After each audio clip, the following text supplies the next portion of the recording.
6 अगस्त 1945 का वह दिन था जिस दिन पूरी दुनिया ने न्यूक्लियर बम की ताकत देखी थी।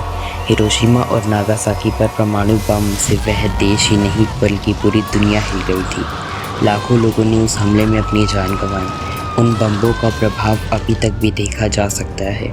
परमाणु बम इंसानों के अस्तित्व को मिटाने का दम रखते हैं, इसीलिए इन सब को आज तक दोबारा यूज़ नहीं किया गया।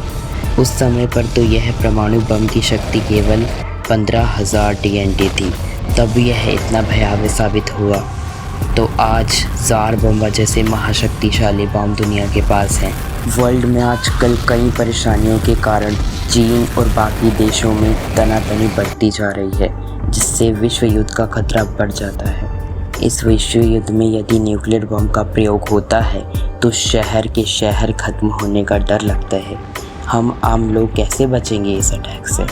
सबसे सुरक्षित रहने का तरीका यही है कि उस जगह से जल्दी निकलकर किसी सुरक्षित जगह पर चले जाएं, क्योंकि इससे रेडियो एक्टिव पदार्थ निकलता है जो बहुत दूर तक भी आपको प्रभावित कर सकता है।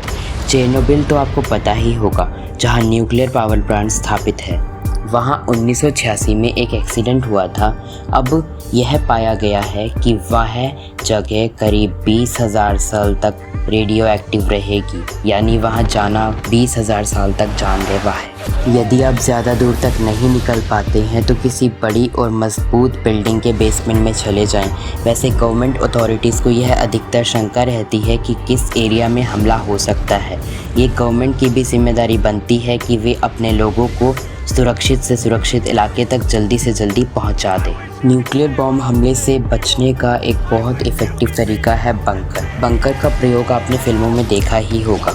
अमीर लोग बंकर बनवा लेते हैं ज़मीन के नीचे, जिसमें वह बिना बाहर निकले कई सालों तक सरवाइव कर सकते हैं। ऐसे समय में फायर फाइटर्स डिपार्टमेंट और रेस्क्यू टीम का नंबर स्पीड डायल पर हमेशा रखें। एक बात का बहुत ज़्यादा ध्यान रखना होता है, ब्लास्ट में tons of radio active material हवा के द्वारा बहुत दूर तक चला जाता है।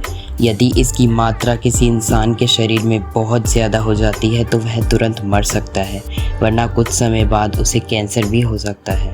रेडियो एक्टिव पदार्थ से बचने के लिए बॉटल्ड वाटर और प्री पैकेज्ड खाने का प्रयोग करें।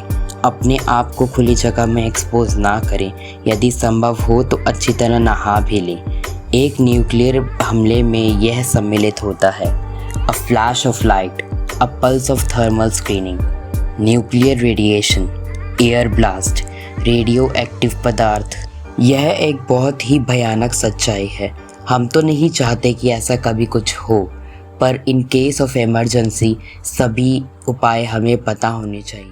यदि आपके पास कोई उपाय या सजेशन हो तो आप हमें कमेंट करके ज़रूर बताएं।